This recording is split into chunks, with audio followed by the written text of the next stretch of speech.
The day my divorce was officially finalized, I bought a one-way train ticket back to the town where I grew up.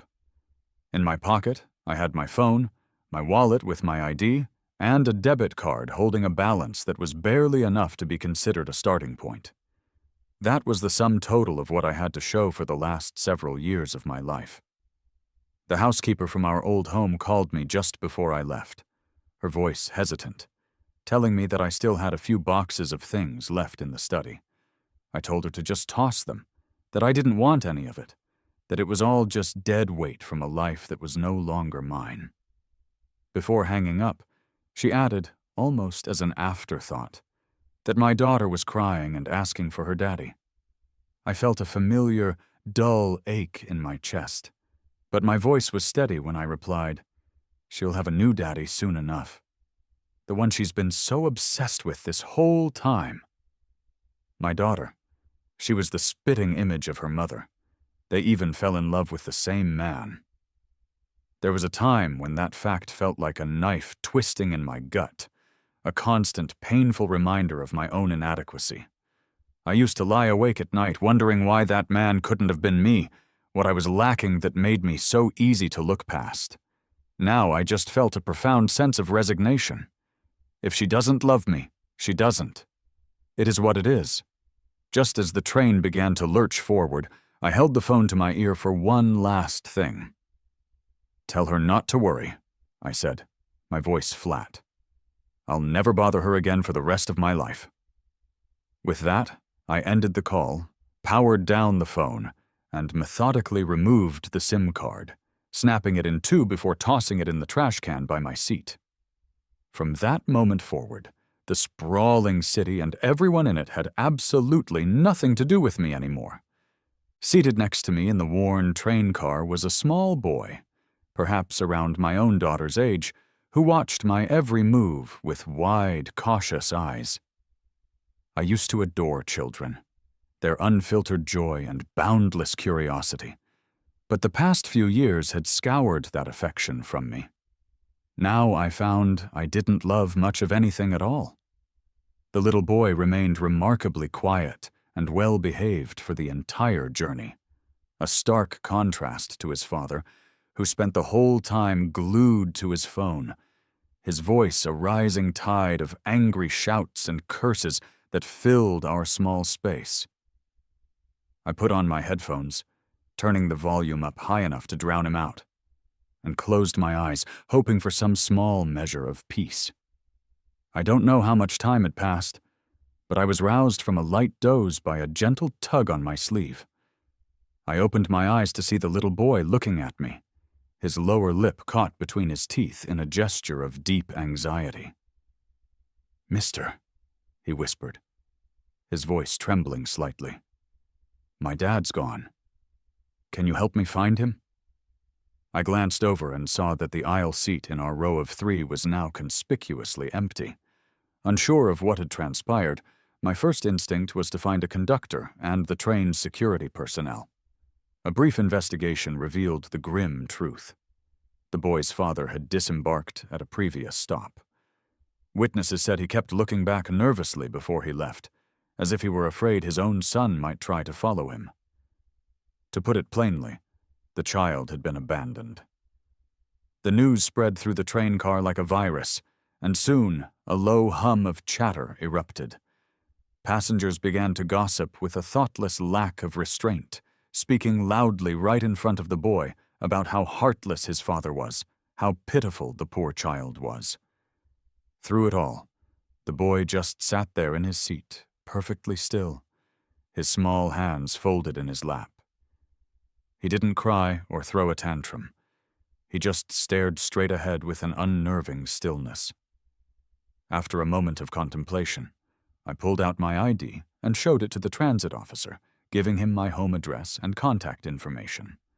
And so, when I finally stepped off the train in my hometown, in addition to my phone, my ID, and a nearly depleted bank card, I also had a small, silent child trailing in my wake. I officially began my new life back in the town that held all my earliest memories. The little house my grandfather had left me was modest, with a small yard that had become completely overgrown with weeds in my absence. I spent the first week clearing it out, tilling the soil, and planting rows of simple fruits and vegetables. I found an old photograph of my grandpa, his kind eyes smiling out from the faded print, and had it framed, hanging it in the most prominent spot in the living room. I gave the little boy a name, Noah, and navigated the bureaucratic maze to file the necessary paperwork and get him officially registered as my son. From that day on, my official file, which had long been just a single, lonely page, finally had a second entry. Noah never gave me a moment of trouble. He was a perpetually serious child, watching me with a solemn, straight face as if he were trying to unravel the mysteries of the universe. He seemed to understand everything without needing it explained, an old soul trapped in a tiny body. He was only 4 years old, but when I came down with a bad flu, he would stand on a stool in the kitchen, carefully stirring a pot of porridge for me. My thoughts would inevitably drift to my biological child, the little heiress, Maya. She was a girl who, if she desired to go skiing, would be gifted an entire mountain resort, or if she craved a piece of candy, would find herself the owner of a whole candy factory. The two children were from different worlds entirely. One day, Noah asked me why I had adopted him, calling himself a burden in a small, quiet voice. I gently stroked his soft hair and answered him honestly. "Because I was very lonely," I said. "So, can you keep me company from now on?" He looked at me for a long, silent moment, his dark eyes searching my face before nodding with a fierce determination. "Okay," he said. "I'll stay with you forever." The days bled into weeks and the weeks into years, each one passing with a quiet, comfortable rhythm. Noah started kindergarten. Noah started elementary school. Noah became the class president. And then, one afternoon, Noah got into a fight.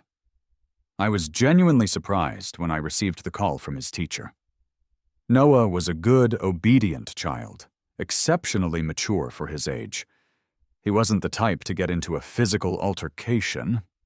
He barely gave the other children the time of day, dismissing them with a quiet sigh as being too childish.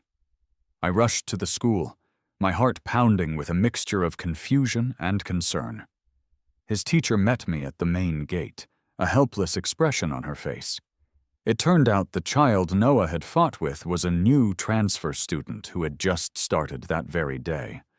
All I wanted to know was why they had fought. The teacher gave me a strange, hesitant look. "What is it?" I pressed. She took a deep breath before explaining. "The new student, her name is Maya, said that Noah was trying to steal her dad." I stopped dead in my tracks, the world narrowing to a single point. "What did you say?" the teacher continued, her voice soft. "Noah keeps a small photo of you and him in his pencil case. Maya saw it and, well, she told everyone that Noah was shameless for trying to steal her father." I didn't say another word, just followed the teacher silently down the hallway. When we reached the office, the door was slightly ajar. As the teacher pushed it open, she looked back at me and added, "By the way, Maya's mother is already here." I stood frozen in the doorway, my first glance immediately seeking out Noah, who was sitting quietly in a corner, his head bent over a workbook as he focused on his homework. Seeing that he seemed unharmed, a wave of relief washed over me. In my peripheral vision, I saw the little girl who had been in the midst of a tantrum suddenly go still. Her eyes lit up as she saw me, and she came running toward me on her short, sturdy legs, her arms outstretched. "Daddy!" she cried. I bent down and caught her, but not to embrace her. Instead, I gently but firmly pushed her away from me. "You've got the wrong person, sweetie," I said, managing a slight, polite smile. I then looked up, my gaze meeting the eyes of the woman standing inside the room. "Hello, ma'am," I said, my voice cool and formal. I'm Noah's father. I never thought I would see Clara again. The world is an immense place, and if you truly do not wish to encounter someone, you can usually manage to avoid them. Maya was now wailing at the top of her lungs, pointing an accusatory finger at me and sobbing about how I had abandoned her. Across the room, Noah was gripping his pencil so tightly that his knuckles were white. I knew he was rapidly losing his patience. Clara just stared at me, her face a mask of unreadable emotion, saying nothing. I knew she was waiting for my reaction, waiting to see how I would play this. "Noah," I said, my voice calm as I walked over and packed his school bag for him. "Can you head home first?" Noah nodded without a single moment of hesitation, slinging the bag over his shoulder and walking out of the office without a backward glance. The moment he was gone, Maya expertly wiped away her crocodile tears, scrambled over to me, and wrapped her arms around my leg. "Daddy, please don't be mad, okay?" she pleaded, her voice saccharine sweet. I know I was wrong. I bent down again, smiling faintly as I patted her head. Then, I looked up at Clara. "Clara," I said, my tone leaving no room for argument. "Can we talk? Alone?" The story of Clara and me, when I really thought about it, wasn't much of a story at all. When my grandfather was a young man, he had done an enormous favor for the Sinclair family. The legend, as it was told, was that he had saved Clara's grandfather from a violent kidnapping. As a result, for years, the Sinclairs would always send lavish gifts to our small home during the holidays as a sign of their enduring gratitude. After I was accepted into college in the city, my grandfather, who was getting older and found travel increasingly difficult, began to worry. He was concerned that I wouldn't be able to adjust to the overwhelming pace of the big city on my own. So he made a call to the Sinclairs and asked them if they would mind looking out for me. That year, I walked out of the train station burdened with bags and saw Clara for the first time, leaning against a sleek, expensive car, casually scrolling through her phone. She was so radiant, so effortlessly dazzling, that I felt an almost physical urge to use every beautiful word I had ever learned just to describe the sight of her. Falling for her was the most natural, inevitable thing in the world. I was keenly aware that we came from two entirely different universes, and I never allowed myself to expect anything from her. The moon hangs high and untouchable in the night sky. I was content just to be bathed in its soft light as I passed by on the ground below. Clara and I ended up attending the same university. She would occasionally bring me things on behalf of her family, small tokens of their continued goodwill. Over time, we reached a point where we would at least offer a polite nod when we saw each other on campus. It was later that I heard about the epic love story between Clara and her childhood sweetheart, Ethan. The love stories of people like them, the main characters, are always fraught with drama and intense emotion. They were in a constant cycle of blissful sweetness, followed by explosive fights, dramatic breakups, and passionate reconciliations. I was merely a spectator on the sidelines, feeling a quiet pang of melancholy now and then. In my junior year, I began an internship at a company located far from the campus, which meant I had a long and grueling commute every day. I ran into Clara one afternoon, and she casually asked what I had been up to. I told her about my internship and the commute. Not long after that conversation, I received a call from Clara's grandfather. He informed me that they owned an empty house near my office and insisted that I should simply move in. It's difficult to refuse the kindness of an elder, especially one to whom my family was indebted, and I was genuinely grateful for the offer. After moving in, however, I quickly realized that the house was filled with the lingering traces of Clara's life. My conscience wasn't clear about staying there, so I confined all of my belongings to the small guest room, doing my best to minimize my presence and intrude as little as possible. Until that night. I had been working late, and when I finally arrived back at the house, I found Clara passed out on the sofa, clearly drunk. I wanted to maintain my distance, to simply retreat to my room, but I was worried she would get cold in the drafty living room. I found a light blanket in a nearby closet and gently went to cover her with it. As I leaned over her, Clara's eyes fluttered open and she looked at me, her gaze unfocused. I thought she was going to ask what I was doing in her house, to demand that I leave.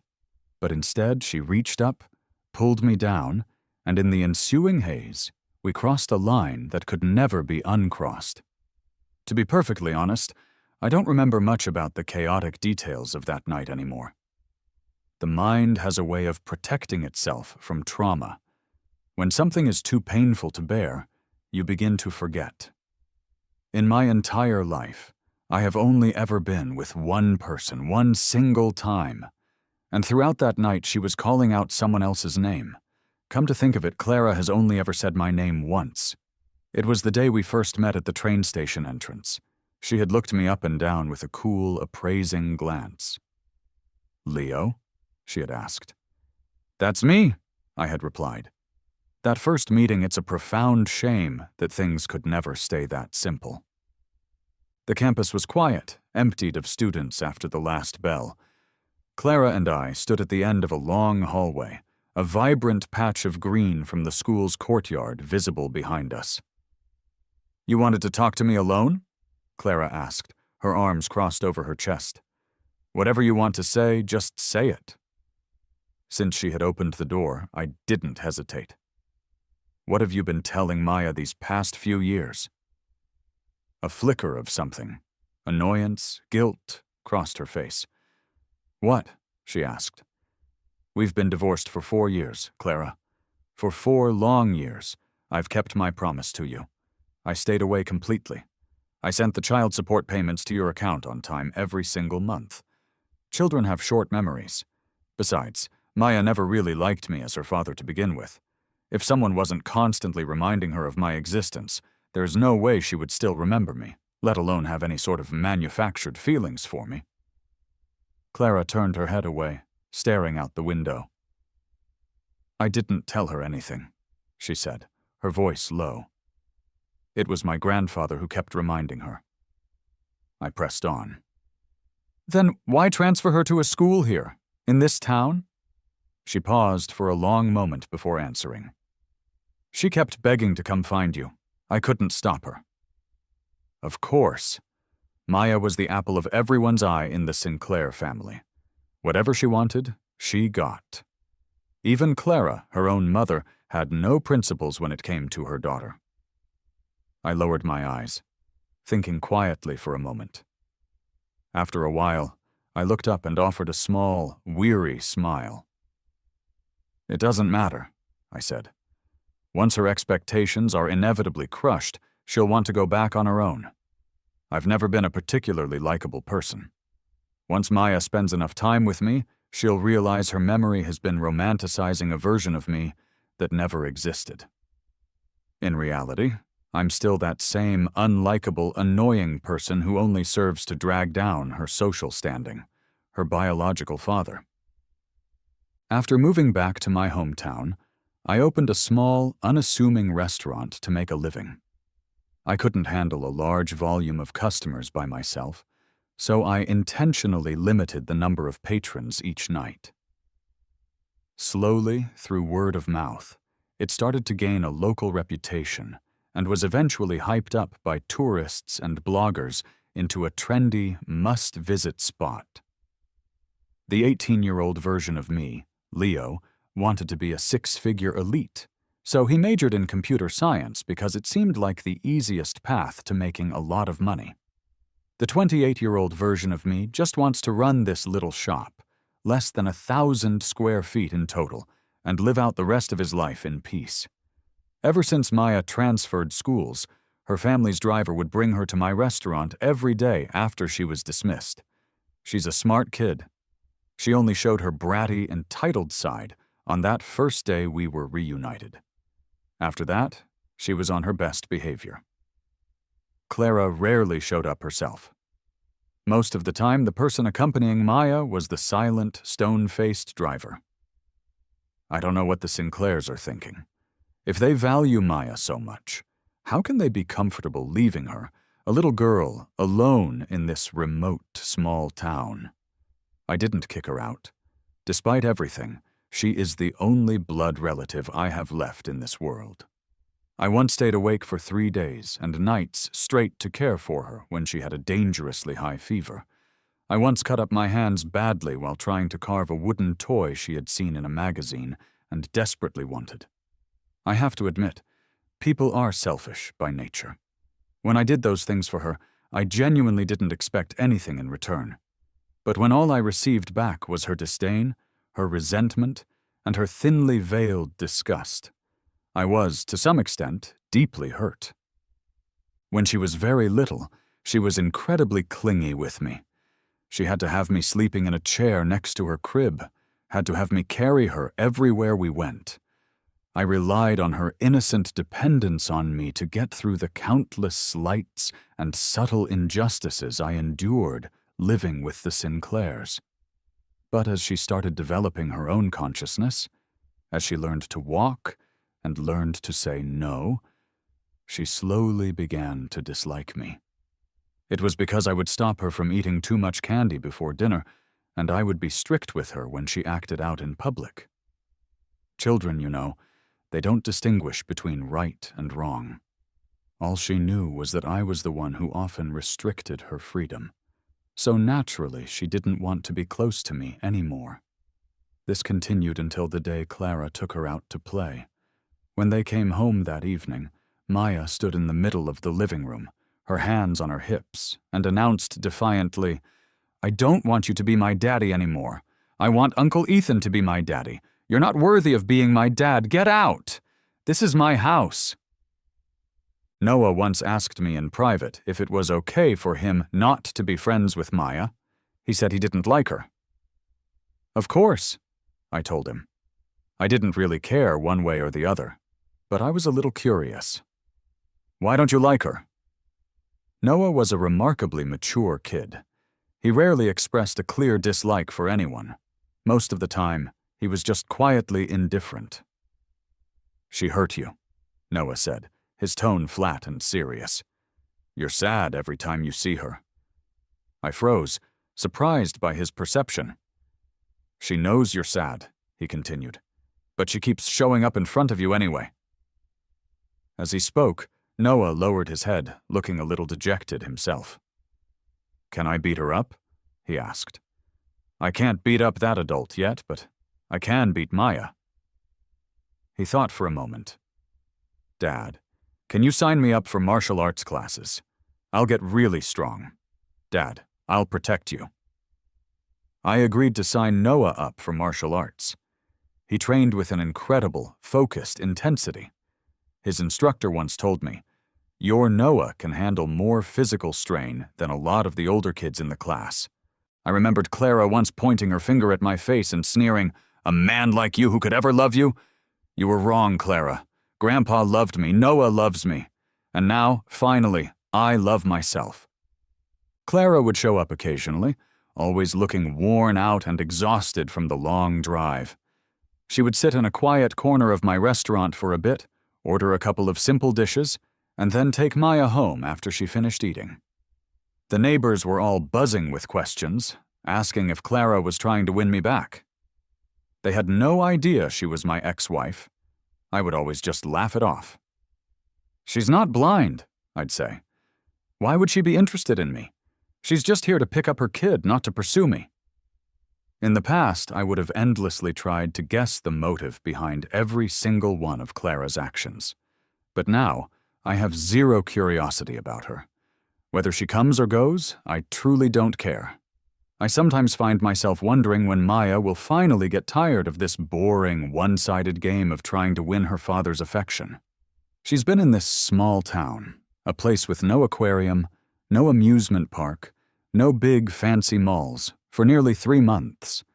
Perhaps it's a flaw buried deep in everyone's bones that you only treasure what you can't have. Even children aren't immune to it. The colder and more distant I was to her, the more she tried to stick to me. She often had a look of profound disappointment on her face. It would appear when I was gently holding Noah's hand, when I was bending down to fix Noah's collar, or when I mysteriously brought out a special little dessert from the kitchen that was just for Noah. But whenever I happened to look at her, she would immediately shake off the loneliness and give me a bright, sweet smile. People's feelings change with their emotions. When I adored this child, I would feel terrible for half a day if she got a tiny scrape on her knee. But now, even knowing that she's putting on a brave face to hide her sadness, I don't feel anything at all. In fact, I even find myself thinking, why hasn't she left yet? Having her here is really, really annoying. I don't hate her. I just don't like her anymore. Early summer arrived, warm and heavy with the scent of blooming jasmine. After the end-of-school ceremony, summer vacation officially began. I opened the restaurant as usual that day, and by the time I closed up for the night, Maya hadn't shown up. I just figured she had finally grown tired of her silly game and decided to go back to being the precious little miss she was meant to be. But when I got home that evening, I found her sitting obediently on the stone steps outside my little yard, holding a delicate, ornate cake box in her lap. Clara was with her. A few expensive-looking gift bags sat on the ground beside them. The mother and daughter's stunning looks drew admiring glances from passers-by, but they were focused only on the empty road in front of them. "Mommy, when is Daddy coming home?" Maya asked, her voice small. "Soon," Clara replied. "We came all this way to celebrate his birthday with him, and we brought all these presents. Will Daddy be happy?" "He will," Clara assured her. Hearing this, Maya pursed her lips, a look of eager anticipation on her face. She was wearing a formal little dress, clearly dressed up for the occasion, but the weather was muggy and hot, and perhaps she had been waiting for a long time because her forehead was beaded with sweat. Or maybe she wasn't hot, just a little nervous and excited. I stopped a short distance away, watching them. Noah, however, didn't pause at all. He walked right up to the mother and daughter and said crisply, "You're mistaken. Dad's birthday isn't today." "You're lying." Maya, who rarely confronted Noah directly anymore, jumped to her feet. She knew how much I cared for Noah and didn't want to annoy me, so she usually tried to avoid him. But this time, she retorted loudly, "Daddy's birthday is today. He has the same birthday as me. I would never forget." Clara saw me then and stood up as well. She didn't speak, but there was a faint, almost desperate look of hope on her face. "Leo," she said, my name sounding clumsy and unfamiliar on her tongue. "Happy birthday." I walked over, pulling my keys from my pocket to unlock the yard gate, and looked at her calmly. "I forgot to tell you," I said, my voice even. "I celebrate a different birthday now." After a brief thought, I added, "But I guess little things like that don't really concern you, do they?" I used to love my birthday. My grandpa was a sentimental old man who was a real stickler for tradition. Every year on my birthday, without fail, he'd prepare a huge meal, a beautiful cake, and a thoughtful, carefully chosen gift. It was always just the two of us at home, but it never felt lonely. His health wasn't good, so he couldn't travel long distances easily. But after I went to college and couldn't be home for my birthday, he would insist on flying all the way to my city every single year, just to blow out the candles and eat a slice of cake with me. When Grandpa was alive, I was never lonely. That year, on my birthday, Grandpa flew over to be with me as usual. At the time, Clara was in her 3rd trimester, pregnant with Maya. But she barely ever looked at me directly. We lived under the same roof, but she treated me as if I were invisible, a piece of furniture. I could almost understand her feelings back then.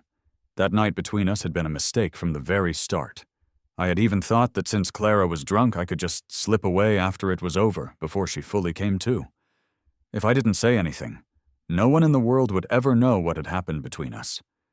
But in reality, Clara had tormented me for the entire night, calling out another man's name.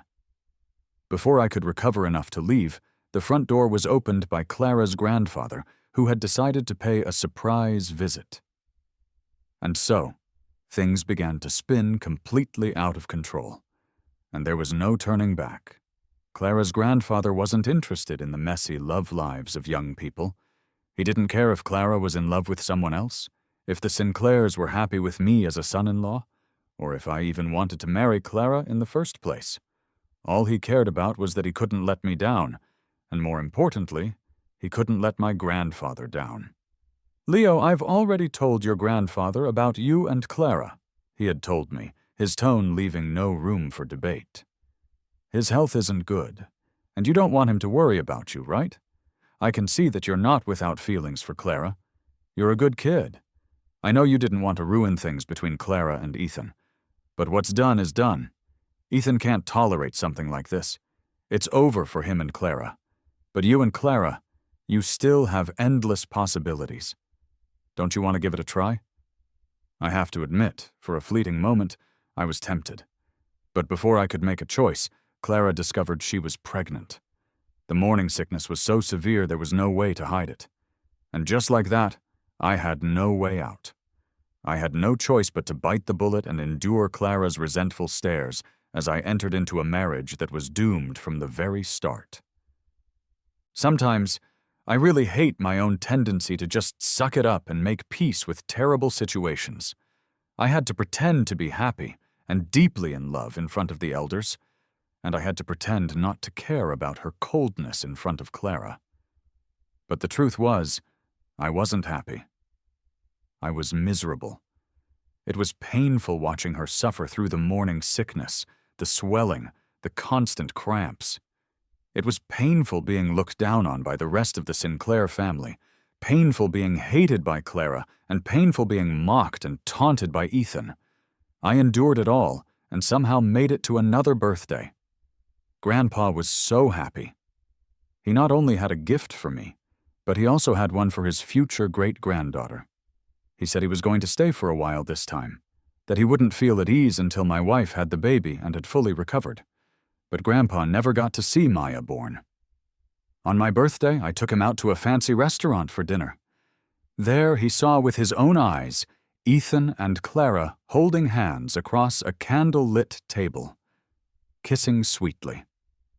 Then he clutched his chest, had a massive heart attack, and was rushed to the hospital. I think my deep-seated resentment toward Clara really started in that moment. I wasn't the one who made the initial mistake. I was the biggest victim in this whole sordid affair. So, why did I have to be the one to suffer all of the devastating consequences? Grandpa was taken straight into the emergency room as soon as we arrived at the hospital. Not long after, the Sinclairs arrived in a flurry of panic. Clara's grandfather slapped her hard across the face, right there in the hallway in front of me. But I didn't feel any urge to stop him anymore. I just stared hopefully at the closed operating room doors, praying that the doctor would come out and bring good news. It wasn't long, though, before the light above the door went out. A tired-looking doctor came out and told me with profound regret to hurry and say my final goodbyes. How ridiculous, say my goodbyes. My grandpa, who just an hour ago was holding my hand and telling me with a proud smile about the little wooden toys he had carved for his great-granddaughter. And now I had to say goodbye to him? Clara's grandfather was sobbing uncontrollably, saying over and over again how sorry he was, to me and to my grandpa. I couldn't hear anything. The world had gone silent. I just stared blankly, gripping Grandpa's cold hand, afraid that if I let go, I'd never be able to touch him again. "I know you're not happy in your marriage," Grandpa rasped, lying on the sterile hospital bed, looking at me with unbearable heartache in his eyes. "You just don't say anything because you don't want me to worry." "I'm sorry, Leo," he said, his voice fading. "Grandpa can't be with you anymore." He cried out in pain, choking on the words. "Leo, what am I going to do? What if someone bullies you? What if no one is good to you? Who can I entrust you to?" "Don't worry, I'll take good care of Leo," Clara's grandfather swore through his tears. He then pulled a numb Clara over, demanding that she make a promise as well. Clara knelt by the bed and said to my grandpa, her voice hollow, "Grandpa, don't worry. I'll take good care of him from now on." Grandpa looked at her with clouded, dying eyes and gave a sad, faint smile. "The biggest regret of my life," he whispered, "was asking you all to take care of him in the first place." He clutched my hand tighter, his eyes filled with a deep, profound reluctance to leave me. But in the end, he was gone. He left this world full of anger, regret, and a sorrow that I knew would haunt me forever. Clutching my aching chest, in the midst of a complete collapse and overwhelming despair, I got a call from another department in the hospital. Clara had gone into premature labor. I was rushed back to the maternity ward, signed a pile of papers in a daze, and waited for Maya's birth. Maybe Clara felt a sliver of guilt. After Grandpa died, she rarely saw Ethan anymore, and focused more of her attention on our daughter. She still didn't talk to me much, but at least we could be civil with each other, like polite, distant strangers. Ethan went abroad, supposedly heartbroken, and rarely contacted Clara. I thought to myself, this is it. This is my life now. Stuck in an unhappy marriage with a wife who doesn't love me and a cute, albeit demanding, daughter. But then Ethan came back. And as soon as he did, he captured all of Clara and Maya's attention. The little bit of familial affection I might have been slowly building, and the love I had never once received, Ethan took it all without a second thought. On Maya's birthday, he announced that he had a huge surprise planned for her. So, Maya abandoned me without a moment's hesitation and ran to him. Clara told me that Ethan still didn't like me, so they wouldn't be taking me with them. She promised she would bring Maya back before sunset to celebrate my birthday with me as well. But that day, they never came back. Not even by midnight. Clara eventually called and said that Maya was exhausted from playing all day and had fallen asleep. She was afraid of waking her, so they were staying out for the night. In the silent darkness of that empty house, I sat by the window for a long, long time. I remembered my grandpa's last words, how he held my hand and sadly asked, "What if no one is good to you?" "Grandpa, I don't like birthdays anymore."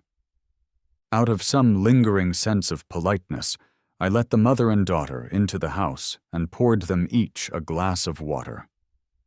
Noah went to the cabinet, took out the wall calendar, and pointed to a date in the following month that was circled in bright red ink.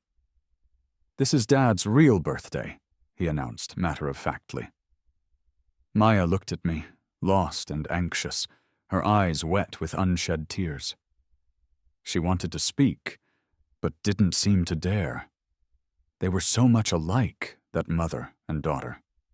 From their looks to their mannerisms, they were practically identical. I guess I just contributed a single gene to the mix, because there wasn't a single trace of me in Maya. Clara piled the expensive gifts she had brought into an empty corner of the room. "This was my mistake," she said softly. Next time you don't have to prepare anything," I cut her off, my voice quiet but firm. "Next time you don't have to come at all." Clara's back was to me, and I saw her body go stiff. After a long moment of silence, she finally spoke. "You try to patch things up and make them last," she murmured, more to herself than to me. I felt the same way about our marriage. I thought, maybe Clara doesn't hate me that much. If I just try a little harder, maybe this marriage can get a little bit better. I desperately searched for tiny clues, for microscopic scraps of affection, and tried to gather them all together, hoping they could light the dark path ahead of me. And in the end, I did manage to light up the path. It was a path that was rugged, bumpy, and filled with a nauseating stench. Those tiny scraps of affection weren't nearly enough to keep me going, and they couldn't bring me any warmth. They only made me see more clearly just how utterly unbearable our marriage really was. I used to think that maybe your moral compass is just stronger than most, and you can't accept the idea of falling for any man other than Ethan, I continued, my voice devoid of emotion. Later, I realized, if your moral compass were really that strong, how could you have been so ambiguous and flirty with your first love when you knew you were already a married woman? The truth is, you're just selfish. Even now, when you want to get back together with me, you have to use the excuse that Maya misses me. But Clara, we've been divorced for 4 years. Clara swallowed hard, her voice hoarse when she finally spoke. So, I'm too late, right? It's not about being late, I sighed softly. It's just, all of that is in the past now. Clara, look forward. Clara raised a hand to cover her eyes. I know her pride.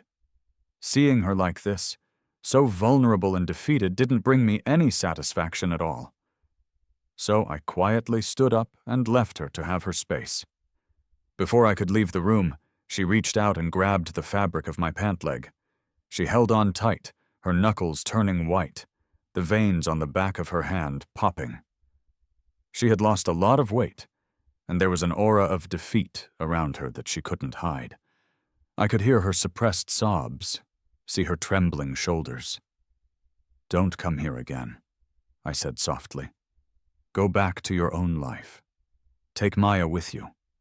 I gently pulled my pant leg free from her grasp and smoothed out the wrinkles. I forgot to tell you, my new birthday. It's our divorce anniversary. That was also the day I found Noah. He doesn't know his own birthday, and I wanted to change mine. So, we decided to make that day our new beginning. Just consider it an early birthday present from you. Give me some peace and quiet. Thank you, Clara.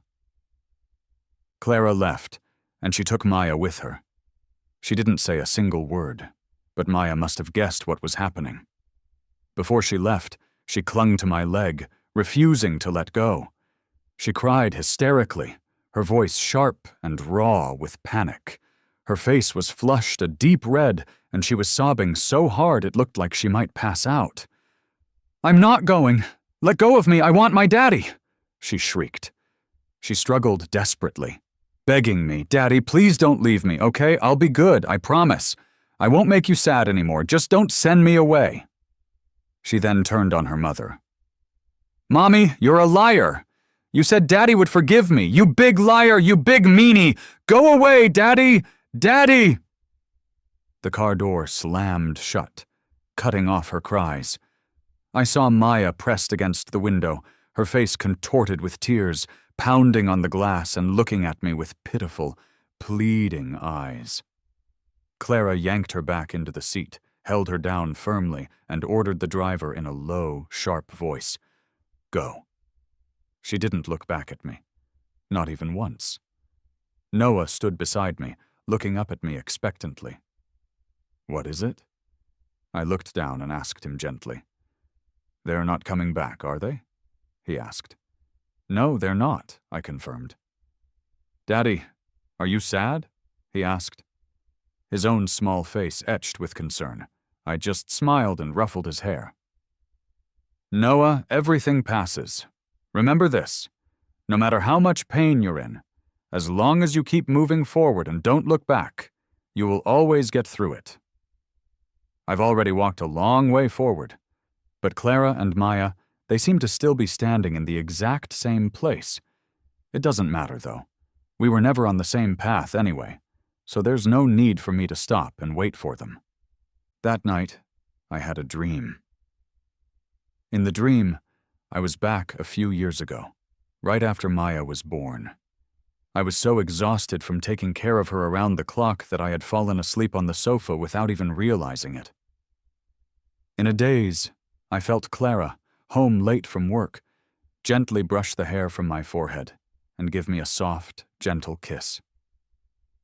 "Good night, honey," she whispered. At that moment in the dream, just as I had in reality, I truly believed that I could spend the rest of my life with her. Later, I came to understand. A lifetime is far too long. No one can walk the entire journey with you. She was just a passerby in my life, a bold, colorful, and ultimately painful stroke in my otherwise quiet and simple existence. But that's all it was. Clara, you and I. It was over a long, long time ago.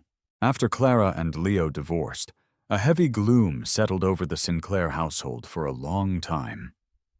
The man no one had ever seemed to want was finally gone, but the expected sense of relief and liberation never came. Clara had always been a woman of few words. After the divorce, she spoke even less. She buried herself completely in her work, always on a business trip or on her way to one. Even on the rare occasions when she was home, she would usually crash the second her head hit the pillow, seeking oblivion in sleep. Maya, on the other hand, was happily oblivious to the shift in the atmosphere, always dragging the nanny around the huge, empty house, throwing a fit at the slightest inconvenience.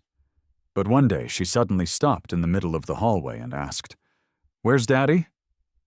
The nanny didn't know what to say, so Maya took matters into her own hands. She looked under the dining room table, in all the closets, and in the sprawling garden. She searched for a long time but found nothing. Where is Daddy hiding? She wondered. Children are said to forget easily, but Maya was smart. She could clearly remember the last time she had seen Leo. That morning before he left for good, Leo had smiled, bent down, and stroked her head. "Maya," he had said, "Daddy has to go now. I used to wish you were a good, obedient little girl, but now I understand. You're not like me. You have the luxury of being willful. From now on, just be happy, okay?" At the time, Maya hadn't paid his words any mind. She was tired of his lectures and annoyed by his restrictive rules. But now, remembering those words, looking around the huge, silent mansion, and finding no trace of Leo anywhere, she finally, belatedly, began to feel a profound sense of sadness. That evening, when Clara came home, Maya uncharacteristically took her hand. "Mommy, did you and Daddy have a fight?" Clara stopped and looked down at her daughter. Maya's little face was scrunched up in a frown. "Can you please say sorry to Daddy and make up? I haven't seen him in forever. I want Daddy's sweet and sour ribs. Can we have them tonight?"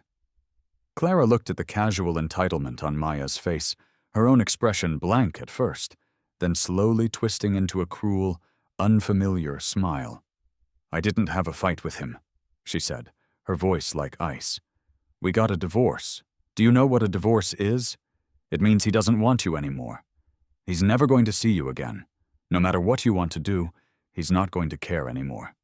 He abandoned you, understand?" She seemed to enjoy the look of pure fear that blossomed on Maya's face, and repeated, her voice laced with venom, "Maya, he doesn't want you. He's going to have other children, ones who are better behaved and cuter than you. You don't matter to him at all anymore." "You're lying. Daddy would never leave me," Maya screamed. "You're the one who got abandoned. Daddy said he loves me the most." "He lied to you," Clara laughed out loud, a harsh, ugly sound. "Maya, you got tricked. Loves you the most? You actually believe that garbage? Clara, what kind of nonsense are you telling a child?" An elder from the Sinclair family rushed over, scooping the hysterical Maya into their arms and cooing, "Maya, don't cry. Mommy's just teasing you." "I want Daddy. Daddy's busy with something. He went back to his hometown. He'll be back in a few days, okay?" "No, no, no, I want to see him now." Maya struggled violently. What Clara hated most was Maya's spoiled, demanding behavior. She watched her daughter's tantrum with a cold, clinical detachment, like a bystander with no emotional investment whatsoever. Even when Maya cried so hard she nearly threw up, Clara just frowned and turned to go upstairs. Everything in the master bedroom was exactly as Leo had left it, including the huge wedding portrait that hung on the wall above the bed. Sometimes Clara didn't understand what she was thinking. When she and Ethan used to break up, she would immediately block his number, delete his contact information, and throw out all of his things in one fell swoop. She wanted every trace of him gone from her world. But with Leo, she didn't throw anything away. It was as if getting rid of his things would be an admission that she had lost. She tried her best to remain emotionally stable, to prove to everyone and to herself that Leo's departure had no effect on her. "He's just a man I never loved," she told herself over and over. "For me, this divorce should be a relief." 6 months after the divorce, Ethan asked her if she wanted to get married. Clara was silent for a long moment, then said, "Let's not. Maya was just making a scene about finding him the other day. If I marry you, there's no telling what kind of hell she'll raise." Ethan looked her directly in the eyes and asked, "Is Maya really the only reason you won't marry me?" "What else would it be?" she retorted. Ethan smiled, a hint of mockery in his voice. "Clara, sometimes I'm impressed by you. You even manage to lie to yourself." Clara didn't understand. What had she lied to herself about?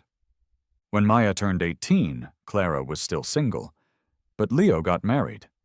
His new wife was a good person, a kind, gentle woman who was good to Maya too. Maya went to the wedding. Later, at the dinner table, she mentioned it to Clara, saying the atmosphere at the wedding was great. There weren't a lot of guests, but it was lively and full of warmth. Clara just chewed her food in silence, not even bothering to look up from her plate. This was how the mother and daughter usually interacted. There wasn't much affection or real conversation between them, like a typical wealthy family. Plenty of politeness, but no genuine intimacy. So Maya never knew that Clara had also gone to the wedding. Not only had she gone, but she had also brought a gift. A bank card tucked inside a simple envelope. Leo didn't accept it. "Keep it," she had insisted. "I know you don't need this, but it's just a small gesture. There's nothing else I can give you." Leo shook his head. "You don't need to give me anything." He was wearing a simple but elegant suit, nothing like the elaborate, custom-made one from his wedding to Clara, but the smile on his face was much more real, much more brilliant. Clara glanced at him for just a second before looking away. She was afraid that if she looked any longer, she would break down in tears and beg him not to get married, not to abandon her completely. The dressing room was quiet. Someone knocked on the door. "Groom, are you ready? It's time to go on stage." "Ready?" Leo said. He stood up and then asked Clara, "Maya is out there too. Why don't you both stay for dinner before you go?" "No, I can't." Clara shook her head, stood, and walked toward the door first. With her hand on the doorknob, Clara suddenly spoke. "By the way, there's something I never told you." "Hmm?" "I used to be jealous of Maya, and your grandfather." Leo was stunned into silence. "What did you say?" "Everyone said you were crazy in love with me," Clara continued, her voice flat and distant. "But I always felt that in your heart, your grandfather was more important than me. So I was never very happy about that. Then Maya was born, and no matter what you and I were doing, the moment she cried, I completely disappeared from your eyes." "So," Clara said, "I've always kind of hated Maya too. Maybe subconsciously I always wanted all of your attention." She gave a small, self-deprecating laugh. "Too bad I wasn't that lucky. So I ended up losing what I already had, too." She paused. "Also, it wasn't a drunken mistake. That night I was completely sober." Clara finally turned back to look at Leo. "If you're ever unhappy in the future, you can call me anytime. But if you're happy, don't tell me. You know me. I'm not a good person. Seeing you happy with someone who isn't me, I'd probably be tempted to ruin it." From the first day that gentle programmer had shown up in Leo's life, Clara knew. The destructive, possessive urge inside her instantly broke free. She was like an ugly insect, lurking in the shadows, plotting to destroy Leo's second chance at happiness. But Leo's smile, it was so beautiful. He looked so happy. Not personally witnessing Leo's wedding to that woman was the greatest blessing Clara could possibly offer him. Was she sad? Yes. Did she have regrets? Yes. But no matter how sad, no matter how much regret she felt, in this lifetime, this was as far as she and Leo would ever go. Clara remembered the first time she met him. Her grandfather had sent her to pick up some country bumpkin from the train station, and she really hadn't wanted to go. A second before she saw him, she was still texting her friends, complaining about the chore. But then she looked up, and the moment she saw Leo, standing there looking slightly lost amidst the chaos, she almost forgot how to breathe. He was like a cool, refreshing breeze that swept away all the scorching heat of the city summer, leaving only the gentle chirping of cicadas and the dappled sunlight filtering through the trees. The feeling was instantaneous. She did a lot of things she couldn't even explain to herself, her eyes unconsciously lingering on him in every spare moment. By the time she came to her senses, it was too late. There was no going back for them. She had watched as the brilliant light in him slowly dimmed, and the shadows around him grew longer and darker. Back then, she had truly, foolishly believed that he would stay by her side for a lifetime. In a haze, Clara felt like she was dreaming. In the dream, she was back at their wedding day. The officiant was holding a microphone, his voice echoing through the grand hall, asking her, "For richer, for poorer, in sickness and in health. Clara, do you take Leo to be your husband?" She heard her own answer, a clear, confident voice ringing through the years. "I do."